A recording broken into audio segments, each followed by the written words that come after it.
Assalamualaikum warahmatullahi wabarakatuh.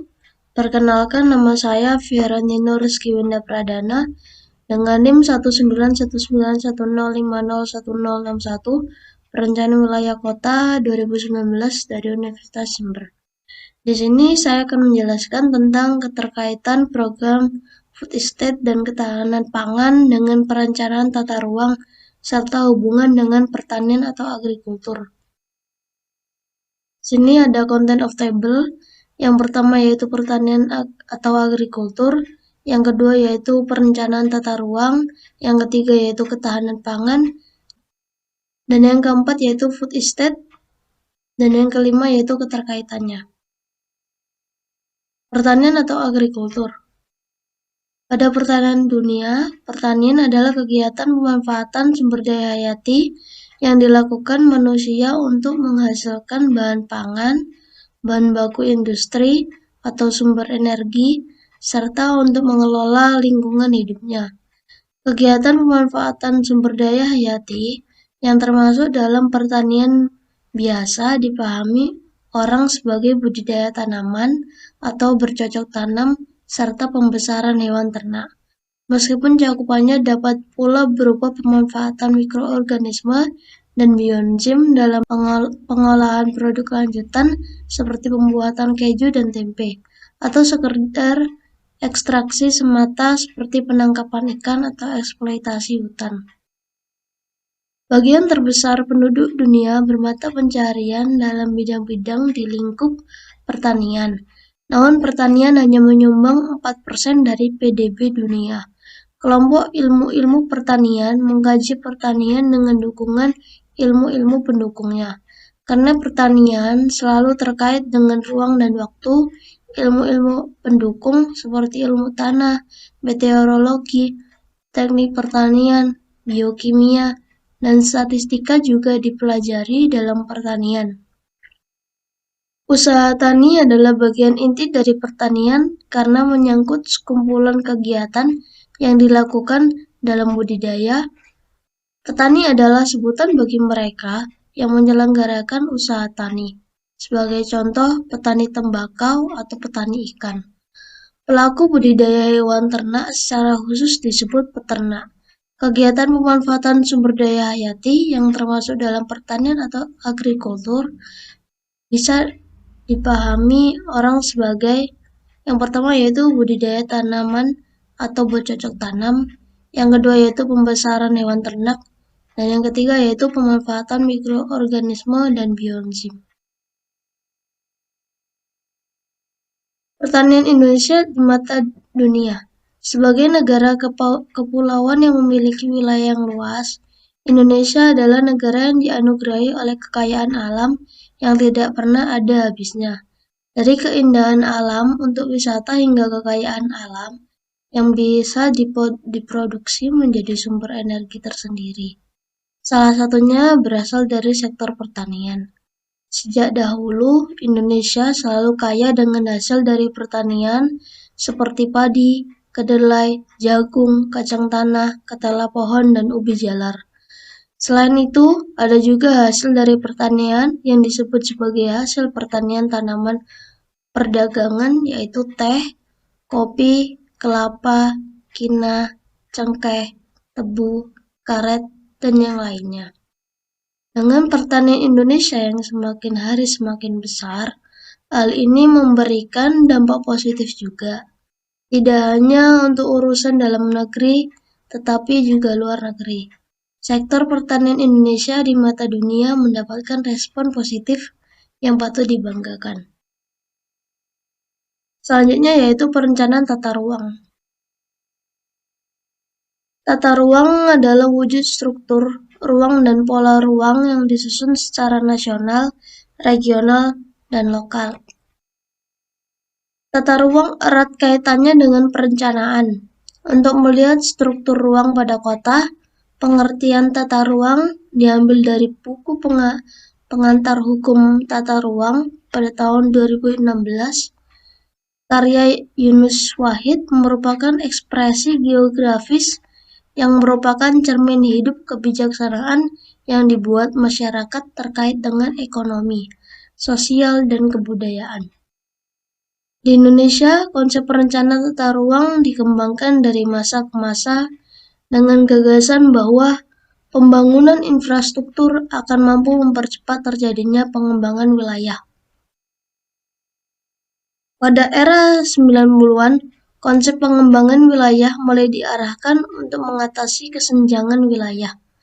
Jenis-jenis perencanaan tata ruang terbagi menjadi 3, yaitu perencanaan tata ruang wilayah nasional, perencanaan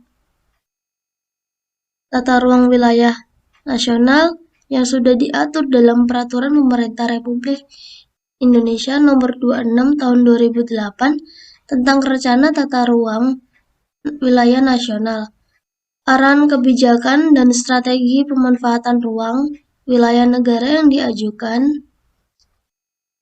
dijadikan acuan untuk perencanaan jangka panjang. Jangka waktu perencanaan tata ruang wilayah nasional adalah 20 tahun. Selama 5 tahun sekali akan dilakukan peninjauan. Struktur ruang wilayah nasional meliputi yang pertama yaitu akses pelayanan perkotaan dan pusat pertumbuhan ekonomi wilayah, kualitas dan jangkauan pelayanan jaringan prasarana transportasi, telekomunikasi, energi, dan sumber daya air. Yang kedua yaitu pola ruang wilayah nasional memiliki 3 bagian, yaitu yang pertama kawasan lindung, yang kedua kawasan budidaya, dan yang ketiga yaitu kawasan strategi nasional. Dengan tujuan sebagai berikut, tujuan penataan ruang wilayah nasional mewujudkan beberapa hal. Di antaranya yaitu yang pertama ruang wilayah nasional yang aman, nyaman, produktif, dan berkelanjutan. Yang kedua yaitu keharmonisan antara lingkungan alam dan lingkungan buatan. Yang ketiga yaitu keterpaduan pemanfaatan ruang darat, laut, dan udara termasuk ruang di dalam bumi. Keempat yaitu keterpaduan perencanaan tata ruang wilayah nasional, provinsi, dan kabupaten atau kota. Yang terakhir yaitu pemanfaatan sumber daya alam secara berkelanjutan bagi peningkatan kesejahteraan rakyat. Yang selanjutnya yaitu ketahanan pangan. Ketahanan pangan adalah tersedianya bahan pangan yang cukup, sehat, beragam, dan berisi untuk setiap orang atau keluarga. UU Nomor 18 Tahun 2012 tentang pangan menjelaskan bahwa ketahanan pangan adalah kondisi terpenuhnya pangan bagi negara sampai dengan perseorangan yang tercermin dari tersedianya pangan yang cukup bagi jumlah maupun mutunya, aman, beragam, dan bergizi, merata dan terjangkau, serta tidak bertentangan dengan agama, keyakinan, dan budaya masyarakat untuk dapat hidup sehat, aktif, dan produktif secara berkelanjutan. Di tingkat internasional, ketahanan pangan tak dapat luput dari Deklarasi Roma pada tahun 1996, yang mana pada deklarasi tersebut kepala negara dan pemerintah berkumpul di KTT Pangan Dunia atas undangan Organisasi Pangan dan Pertanian Perserikatan Bangsa-Bangsa untuk menegaskan kembali hak setiap orang untuk memiliki akses pada makanan yang aman dan bergizi sesuai dengan atas kecukupan pangan dan dasar setiap orang untuk bebas dari kelaparan. Untuk mewujudkan ketahanan pangan, ada 3 pilar yang penting yang harus diperhatikan. Berikut menurut Badan Pengkajian dan Penerapan Teknologi atau BPPT dalam Jurnal Ekonomi Pembangunan Indonesia nomor 13 nomor 1 Juli 2012, pilar ketersediaan yang dimaksud adalah ketersediaan fisik pangan di seluruh wilayah Indonesia yang diperoleh baik itu hasil dari produksi domestik, impor atau perdagangan, maupun bahan pangan. Ketersediaan pangan dapat dihitung pada tingkat nasional, provinsi, kabupaten, atau tingkat masyarakat. Pilar aksesibilitas akses yang dimaksud adalah kemampuan seluruh rumah tangga di Indonesia yang memperoleh cukup pangan, baik yang berasal dari produksi sendiri pembelian, barter, hadiah, pinjaman, dan bantuan pangan maupun kombinasi di antara kelimanya. Ketersediaan pangan di suatu daerah mungkin saja tercukupi, tapi hal ini tidak menjamin seluruh rumah tangga mendapatkan akses pangan yang memadai dan beragam. Pilar konsumsi atau pemanfaatan pangan pada pilar ini yang dimaksud adalah penggunaan pangan oleh individu seluruh rumah tangga dan kemampuan masing-masing individu untuk mengonsumsi pangan dan menyerap zat gizi.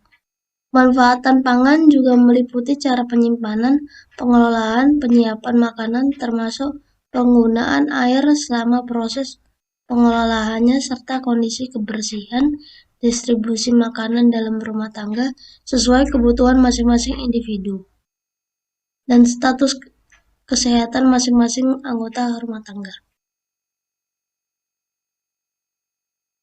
Yang selanjutnya yaitu food estate.